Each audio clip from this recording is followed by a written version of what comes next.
Well, happy Tuesday, everybody. Here we are again. Can you believe how fast the weeks are flying? I feel like we're just on here having that great discussion we had last week about our need for protection or not as we move into crystalline form.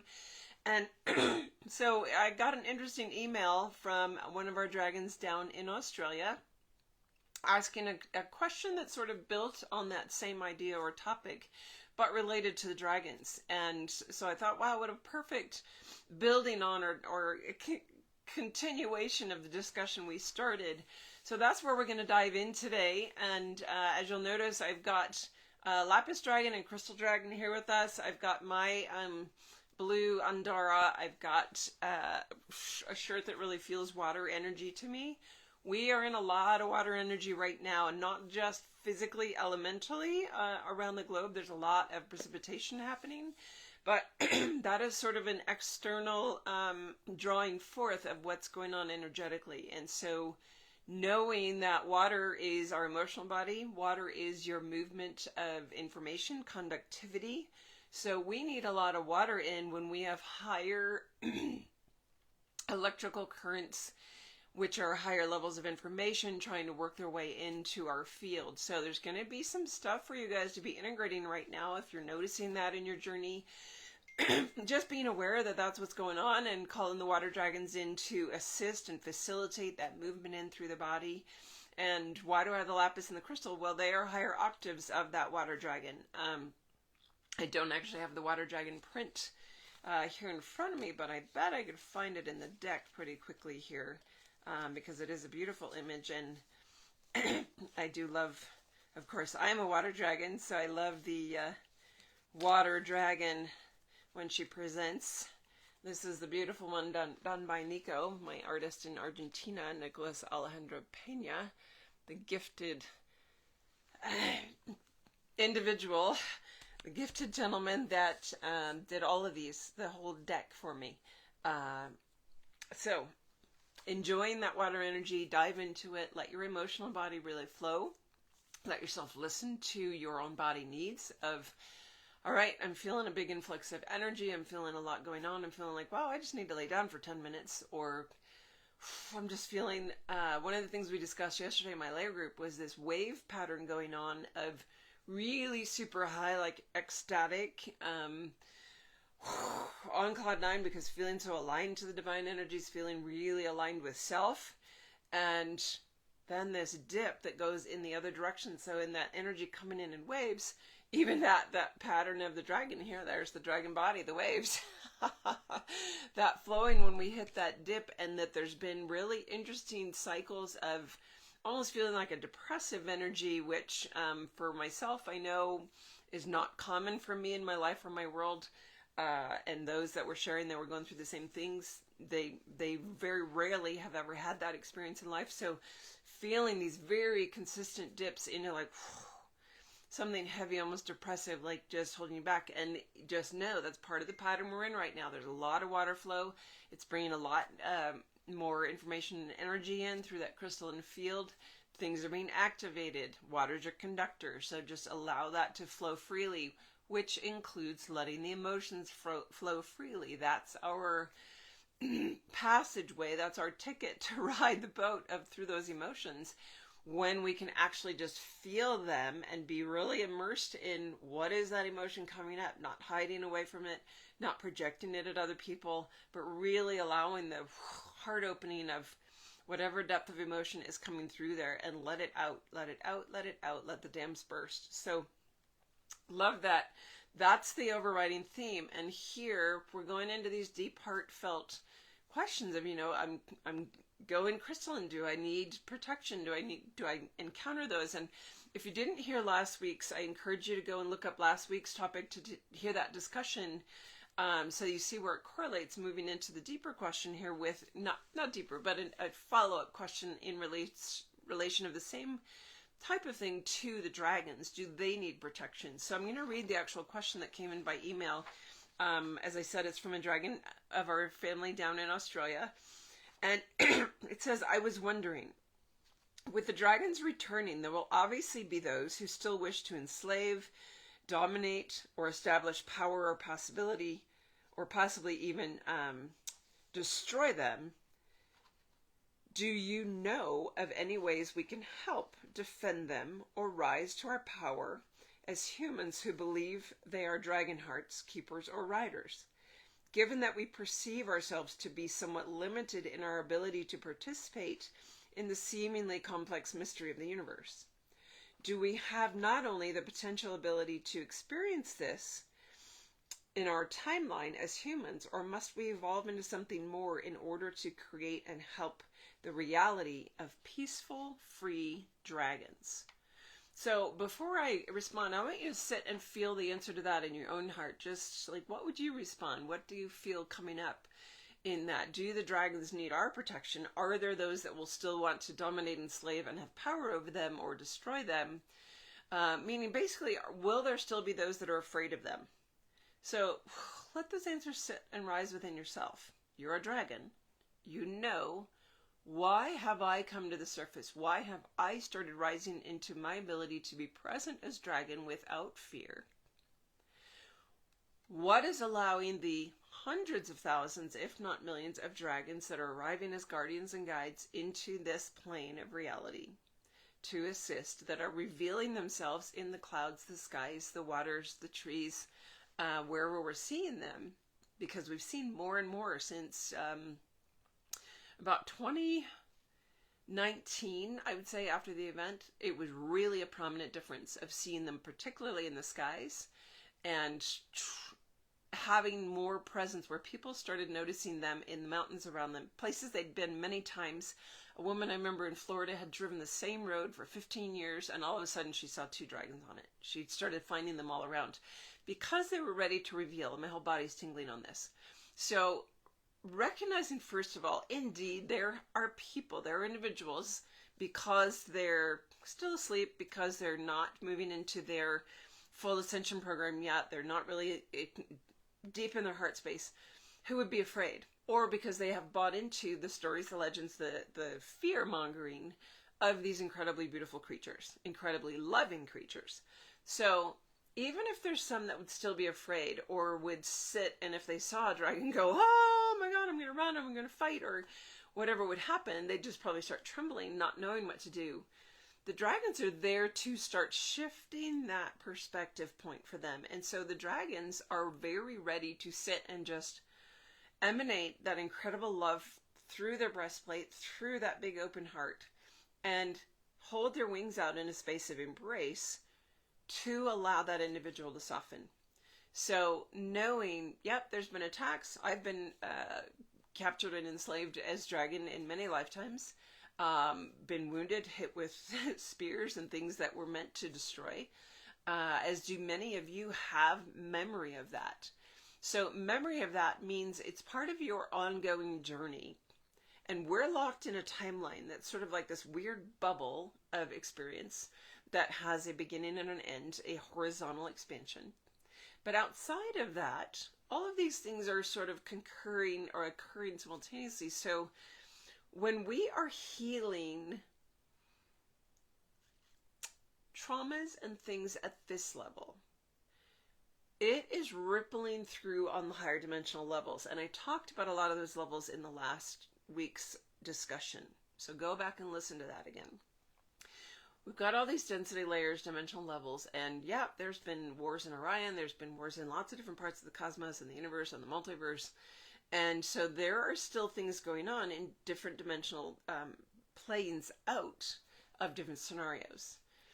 What I do know is the question, part of the question was, can we experience this in our reality? Well, we're already experiencing it in our reality.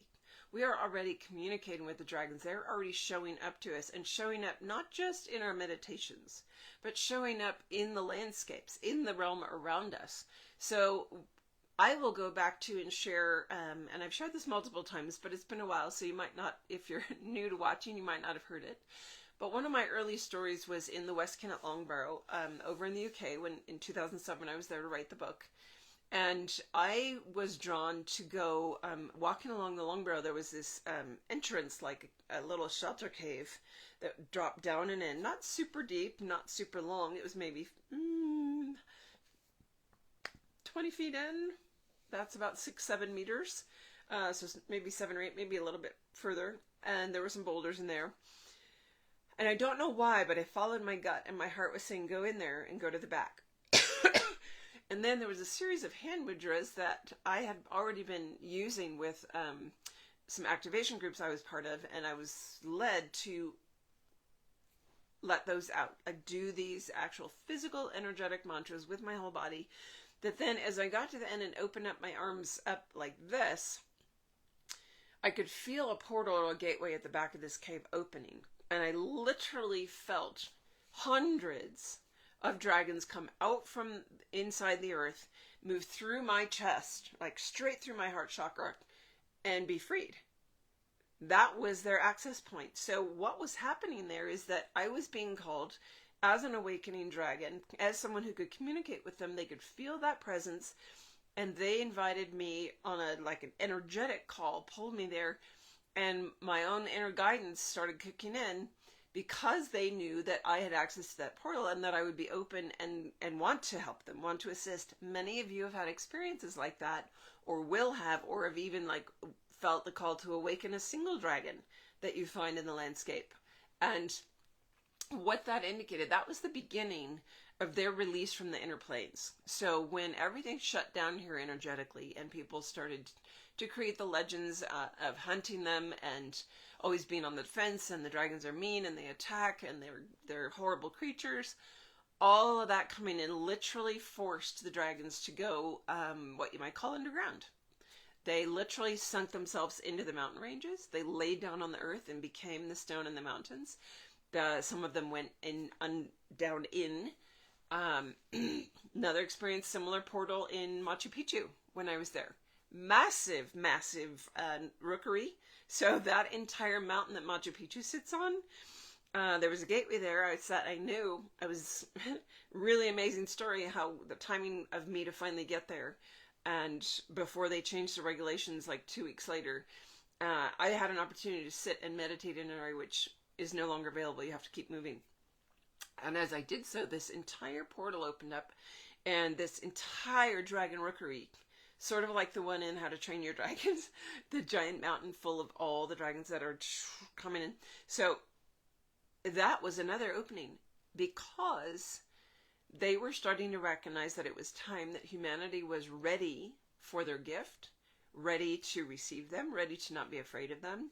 And even if it started as a small portion, that has been growing. So once we get past a critical mass of awareness, consciousness, it's like the tide turns, the table turns, and they know that it's not about them being safe here. It's about them being appreciated, revered, respected, and invited.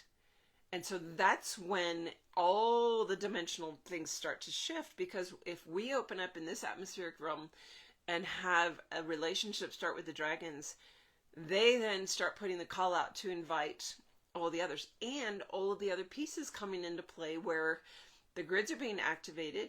The Lyrans are showing up to pass the batons to on the outposts, you might say, of our grid. And so all those dragons being freed up to come down and assist as well, those that wanted to have a play or a part in the Earth framework. So the question isn't really, do they need protection? No, they need our invitation. They need to feel our embrace of them again. And they know that in whatever planes of reality they're in service, whatever risk you're taking, you're always taking it because you have a greater desire to be of service than a fear to be captured or hurt or attacked or whatever. Just like someone who's going in to save somebody who's drowning or save somebody who's being mugged, your desire to help in service to assist that person is greater than your fear of what might happen to you. That's what heroes are. So let's look at the dragons as heroes.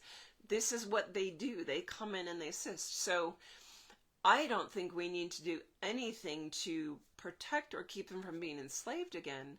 I think what we really need to focus on is continuing our journey of expansion into our own light, which many of us are dragons, waking up that dragon aspect within us in order to be of service in that way, to call forth our own greatness, our own level of incredible service, in this plane of reality, because we are shifting it, and you're watching that. And that's why we could even talk about last week, what do we need as we're going crystalline? What's that shift happening? Are we still like affected by these darker energies or densities and beings, or not?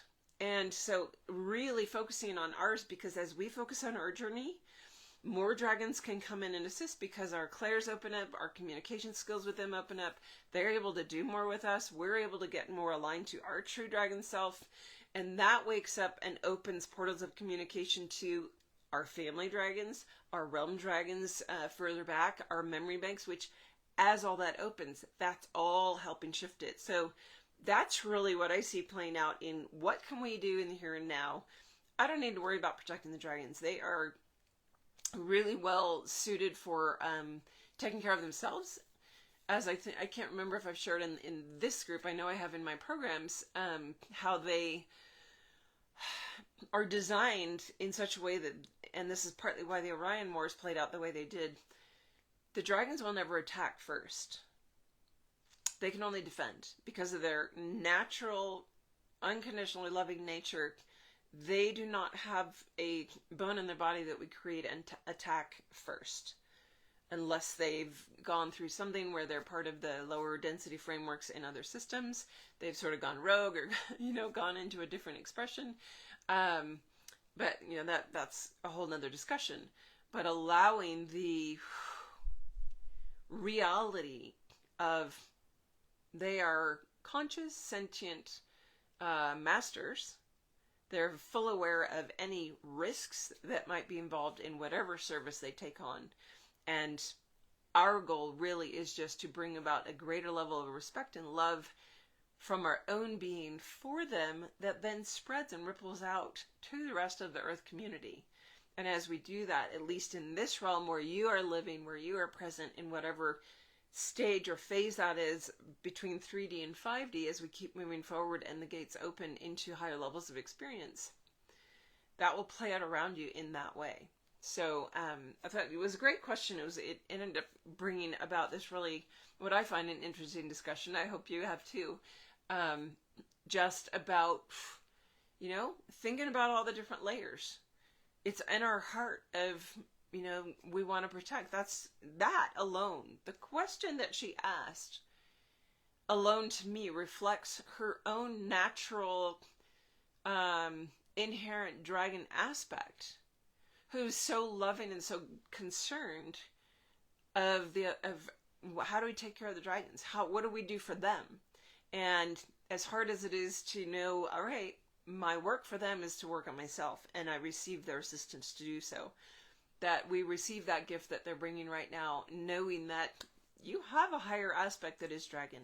You probably have multiple incarnational fractal aspects right now that are dragon in different places that are going through that service. They are possibly being attacked or captured. They are doing what they are there to do for that experience. So, not saying that we don't rush in and help someone who needs assistance that's being attacked, but there's also a reason that experience is being called forth for them as a wake-up call, as a karmic debt, as a we don't know what's going on. So following that gut instinct, following your own intuition, and allowing your own expansion into the highest level of activation into yourself, into your central pillar that for me is dragon. It might not be, for you might be dragon rider, you might be a star being that's just very closely associated to dragons.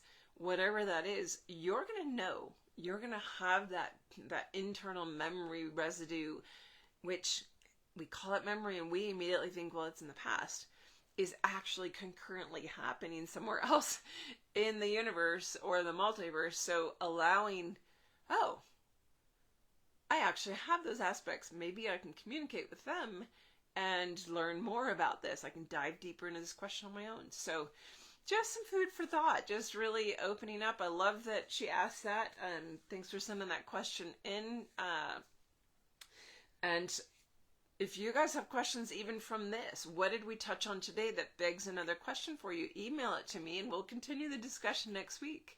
And maybe I'll go back and tell some stories. It's been a while of what happens as you start waking to the dragons? What kind of experiences have I had around the world with the dragons? I know I've told some, but if you haven't gone back and gone through the archives of the YouTube channel or the group feed, you might not have ever seen those. So that might be fun, because I know I had another question this week from someone who was very concerned, like, how do we communicate? How do I move into that in my reality of life? I feel like I'm alone here. I feel like there aren't any other dragons awake. And what do I do with that information now that I'm like living with that information inside of me? How do I move about in this world?